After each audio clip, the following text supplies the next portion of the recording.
چەمچەماڵ شارستانیەتێکی بەردەوام ناونیشانی کەرنەڤاڵێکی ڕۆشنبیری و هونەری و ئەدەبیە کە ڕێکخراوی دیدگای نوێ بە هەماهەنگی بەڕێوەبەرێتی ڕۆشنبیری و هونەری چەمچەماڵ سازی کردووە و تیایدا ژمارەیەکی زۆر لە گەنجانی بەهرەمەند و دەستڕەنگین توانیان هونەرەکانیان لە چوارچێوەی چالاکیەکانی ئەم کەرنەڤاڵە نمایش بکەن.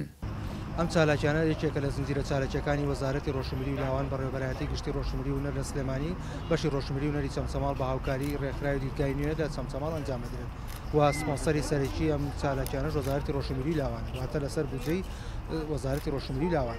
خۆشبەختانە ئێمە بۆ ساڵی دووهەمە کە زنجیرە چالاکیەکی ڕۆشنبیری و ئەدەبی هونەری کە وردەکارەکان بریتین لە هاندانی گەنجان لە بوارەکانی هونەری بۆ خۆپێکاندنی ئەم گەنجانە وەکو هاندانێک بۆ ئەم گەنجانە کە چالاکیان بریتین لە ئیشی دەستی پێشانگای فۆتۆگرافی ژەنیری موزیکی تاکژەنی نمایشی کاراتی لایەن خانمانەوە زۆربەی ئیشەکەمان 80 ئیشەکەمان بەس لەلایەن گەنجانی خانمانەوە بەڕێوە دەچێت.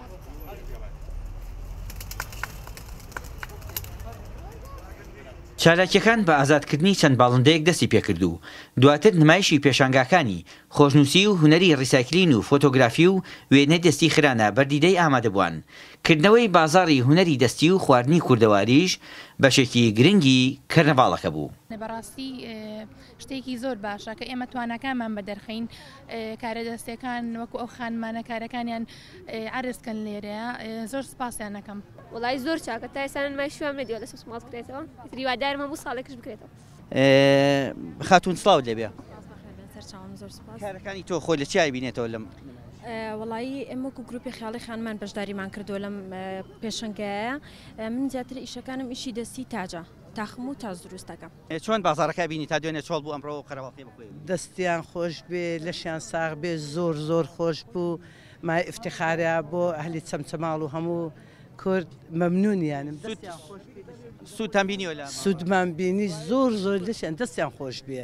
دێر زمانێک بوو دانیشتوانی چەمچەماڵ بەهۆی بڵاوبوونەوەی ڤایرۆسی کۆرۆنا و کەرەنتینە و خۆ بە دوورگرتن لە قەرەباڵغی وەک هەر شوێنێکی تر لە مەراسیمەکان دوورکەوتبوونەوە.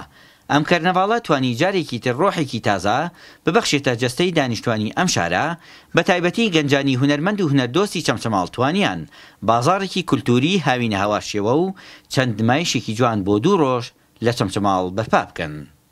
مەجید حەمید، گەلی کوردستان، چەمچەماڵ.